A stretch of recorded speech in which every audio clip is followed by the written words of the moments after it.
اعوذ باللہ من الشیطان اللعین الرجیم بسم اللہ الرحمن الرحیم۔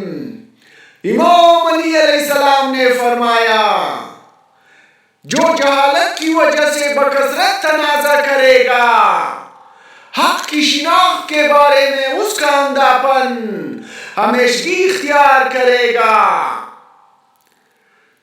بہت سے عالم ہیں جنہیں ان کی جہالت نے مار ڈالا، جبکہ ان کا علم ان کے ساتھ تھا، مگر وہ انہیں کوئی فائدہ نہ پہنچا سکا۔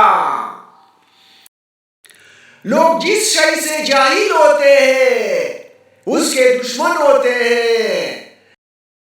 اللہ تعالیٰ نے جاہلوں سے پڑھنے کا عہد اس وقت تک نہیں لیا جب تک علماء سے پڑھانے کا عہد نہ لے لیا۔ آپ علیہ السلام سے کہا گیا، عاقل کی توصیف کیجئے۔ آپ علیہ السلام نے فرمایا، جو کسی چیز کو اس کی معین جگہ پر رکھے۔ آپ علیہ السلام سے پھر کہا گیا، جاہل کی توصیف کیجئے۔ تو آپ علیہ السلام نے فرمایا، میں نے اس کی بھی توصیف کر دی جو عاقل کے برعکس ہو۔ جاہل سے دوری دانشمند سے قربت کے برابر ہے۔ جاہل کے پاس نعمت اسی طرح ہے جیسے کوڑے دان میں گلشن۔ دنیا کو دیکھتے ہوئے اس پر بھروسہ کرنا جہالت ہے۔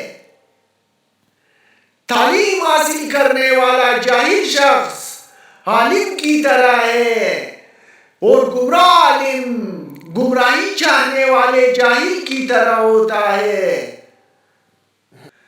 جو جاہل کی صحبت اختیار کرے گا اس کی عقل کم ہو جائے گی۔ جاہل کا غصہ اس کی باتوں میں اور عاقل کا غصہ اس کے عمل میں ہوتا ہے۔ سب سے بڑا جاہل وہ ہے جو ایک پتھر سے 2 دفعہ ٹھوکر کھائے۔ جاہل کے سامنے دلیل لانا آسان ہے، مگر جاہل کا اسے قبول کر لینا مشکل ہے۔ جاہل 6 خصلتوں کے ذریعے پہچانا جاتا ہے: بلا سبب غصہ، بلا فائدہ بولنا، بغیر حق کے انعام دینا، دوست و دشمن کو نہ پہچانا، افشائے راز اور ہر ایک پر بھروسہ کر لینا۔ عالم زندہ ہوتا ہے بھلے ہی وہ مر گیا ہو، اور جاہل مردہ ہوتا ہے بھلے ہی وہ زندہ ہو۔ جاہل بدترین دوستوں میں سے ہوتا ہے۔ مالدار کی جہالت اسے پست اور فقیر کا علم اسے بلند کر دیتا ہے۔ سب سے بڑی جہالت انسان کا خود اپنے بارے میں انجان رہنا ہے۔ انجان چیزوں کے دشمن نہ بنو، کیونکہ اکثر علم انہی چیزوں میں ہوتا ہے جنہیں تم نہیں جانتے۔ شدید ترین مصیبتوں میں سے ایک مصیبت جہالت ہے۔ کتنے ایسے عزت دار ہیں جنہیں ان کی جہالت نے رسوا کر دیا۔ جہالت ہر برائی کی جڑ ہے۔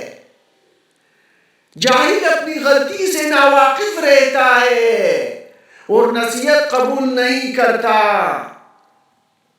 جاہل کا عمل وبال اور اس کا علم ضلالت ہوتا ہے۔